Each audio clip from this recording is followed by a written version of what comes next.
After 7 years of wedded life, the evening began like countless others. I had reserved a spot at her favorite Italian eatery, eager to surprise her with a cozy dinner. As we sat, she seemed distracted, barely touching her linguine, her eyes flitting between her phone screen and the restaurant's entrance. I dismissed it, thinking her job had left her weary. I had no inkling of the revelation awaiting me. When the waiter brought our main courses, I tried to lighten the atmosphere with a funny story from my office, but her expression remained blank. She gazed at her plate as if it were foreign to her.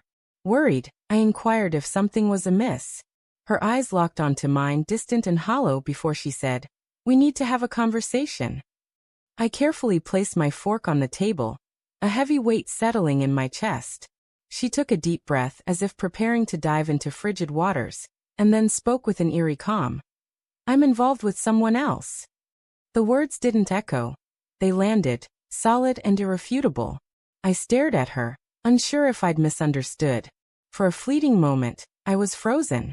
My world didn't collapse in a cinematic flourish. It simply shifted, slightly off-kilter.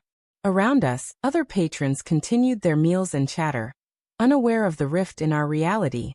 I reached for my glass of water, took a slow sip, and responded, "Thank you for telling me." It was all I could manage. My restraint seemed to catch her off guard. Perhaps she expected a heated reaction or tears, but I lacked the energy for such a scene. For months, I'd noticed the widening gap between us. Late evenings, short replies, brief looks. Deep inside, I'd suspected something was wrong.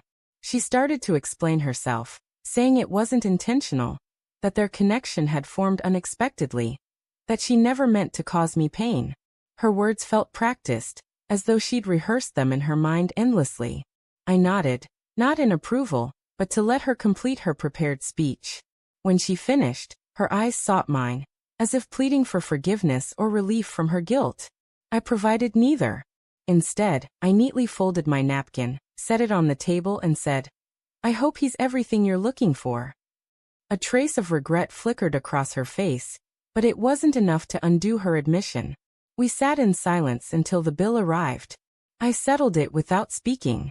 As we exited, she asked if I'd be okay driving home alone. A quiet laugh escaped me. "I'll be fine," I replied, stepping into the crisp night air, no longer holding on to facades. The drive home was silent, but my mind buzzed, replaying memories like a faded reel. Our first outing, the rhythm of our wedding dance, late-night laughter on the couch. I didn't cry or fall apart. I let the moments pass like drifting clouds. Upon arriving home, I packed a small bag and left for the night. I needed space, not just from her, but from the crushing weight of everything that had become unbearable. I stayed at a friend's place, and for the first time in months, I slept without checking my phone. In the days that followed, I didn't reach out to her. She sent a few messages, but I left them unanswered. There was nothing more to say. She had made her choice, and now I had to make mine. 2 weeks later, I initiated the separation process. She didn't contest it. Perhaps she felt relieved. Perhaps she had mentally left long before that dinner. Either way, I felt an unexpected sense of freedom. It's strange how someone else's truth can set you free. I didn't seek closure. Her confession provided it. Now each morning, I wake and breathe more easily, knowing the betrayal is behind me and I no longer have to share my life with someone who didn't value it.